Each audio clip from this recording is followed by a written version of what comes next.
Hello, my wonderful friends. It's Miss Mackenstein, and today I have a special video for you. I'm going to be doing a few of these videos in the future. I'm calling it Animal Alley. Basically, I'm going to highlight some fun facts and more details about animals that I find interesting and I think you might also enjoy. So let's jump right in. Okay, my nature explorers. Today we are going to read a nature poem. We're going to learn about our new mystery animal, and then I have an optional activity that you can do with your family at the end if you'd like. Okay, my friends. So, the poem of the day comes from a book that I own. It's called I Am the Seed That Grew the Tree. These are nature poems for every day of the year, so it's a pretty big book. The author is Fiona Waters. She didn't write all the poems, she selected them from ones that she liked. And the illustrations are drawn by a woman named Fran Preston Gannon. So let's see what her poem. Our poem is called Froggy Froggy, and it is from March 29th. It says, Froggy Froggy, hoppity hop. When you get to the sea, you do not stop. Plop! And it's written by Anonymous, so we don't actually know who the author is. So, using our poem, can you guess what our animal of the day is? If you guessed frogs or toads, you would be correct. In particular, I thought it would be interesting to highlight the American bullfrog. And before I begin, I got all of the information from National Geographic Kids website, which is a really fun resource.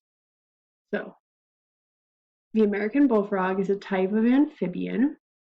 They are a carnivore, which means that they eat primarily meat.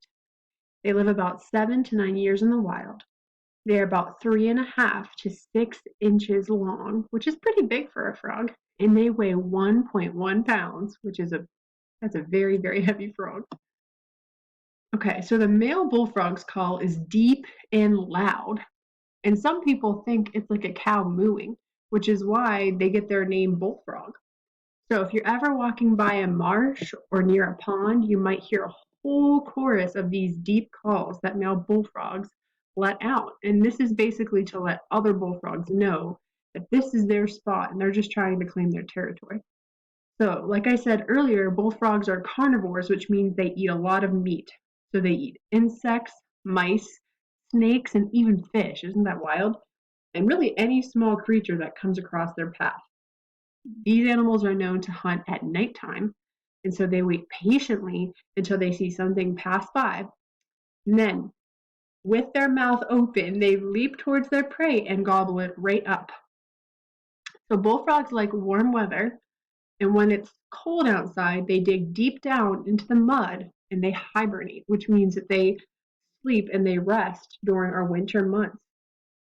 So if you ever wondered where do frogs go during the wintertime, they're actually down in the ground. They're hiding and they're hibernating and waiting for spring to arrive, which is actually it's springtime now, so we should be seeing our frogs emerge very soon.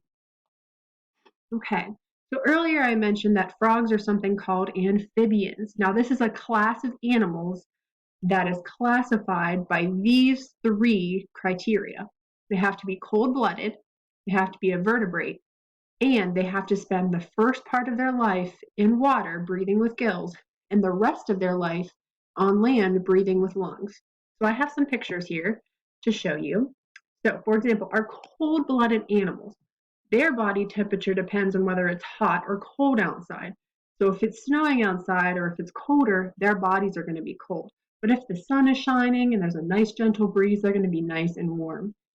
Whereas with warm-blooded animals like this little bear down here, his body temperature stays the same no matter if it's hot or cold because he regulates his body temperature inside. He is not dependent on outside weather to make sure that he maintains the same.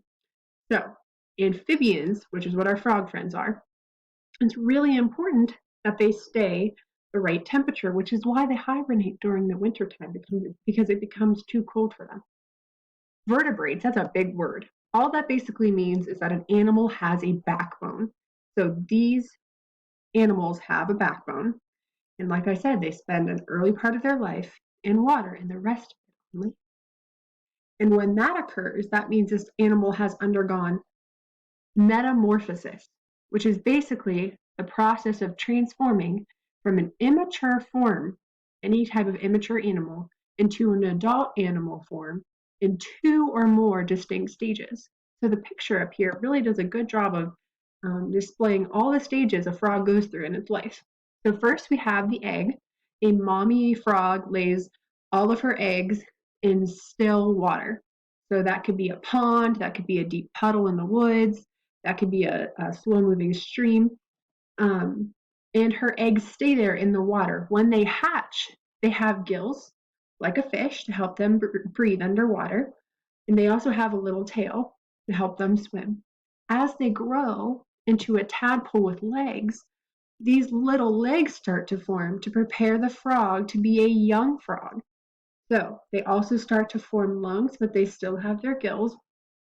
And when they become a young frog, they're able to transition that important step from water to land. Okay, so their lungs are starting to develop. We see that they still have their tail, but all of their legs have fully developed.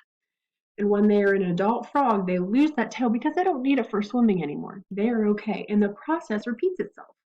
So we can tell that metamorphosis is when you transform from at least 2 stages into an adult form.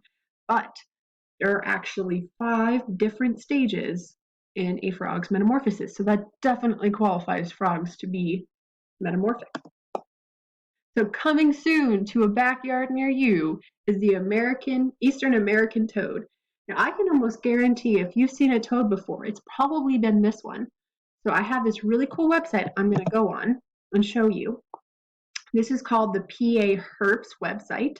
It is created and the information was retrieved by environmental scientists, and it kind of just outlines all of these wonderful amphibians that live in the state of PA. They have any really information that you would like on reptiles or amphibians. This is a great resource for you to use. So here we have the Eastern American toad. Let's learn a little bit more about it.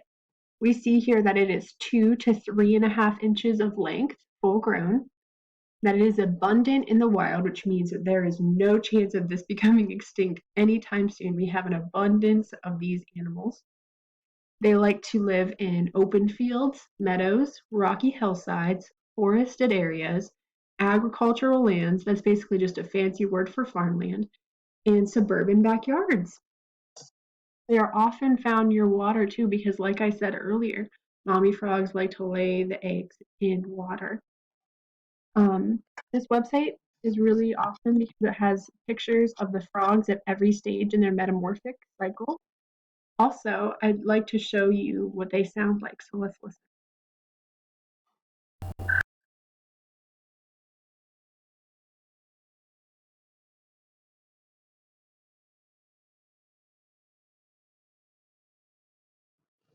Okay, my friend, so if you ever hear that sound while you're walking near a pond or you're just outside, it's more likely than not this friend right here, the Eastern American toad. Okay, my friends, this brings us to the end of our video, but the fun is not over yet. If you would like to do some additional activities, I have some links in the description below of this video that you can go to, and it'll bring you directly to these activities that I have on the slide.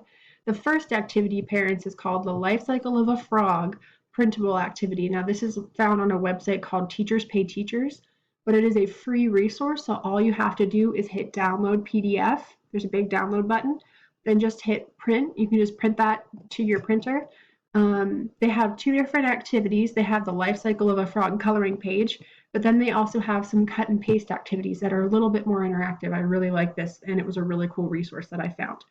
Also, my friends, I know that you love wildcrats. We've watched that in class before, so I was able to find a video on frogs. It is called Aqua Frog. It's episode 17 of the Wildcrats, and I have the link to that YouTube video for free down below. So like I said, it's just another YouTube video, so maybe after you're done watching this, if you're free later, you can give that a little watch and learn a little bit more about amphibians. And that's all for today. I hope you have a fun and safe day. If you have any questions or concern, feel free to reach out to me or your teacher, and we'd be happy to help you in any way we can. Okay, have a great day, my friends.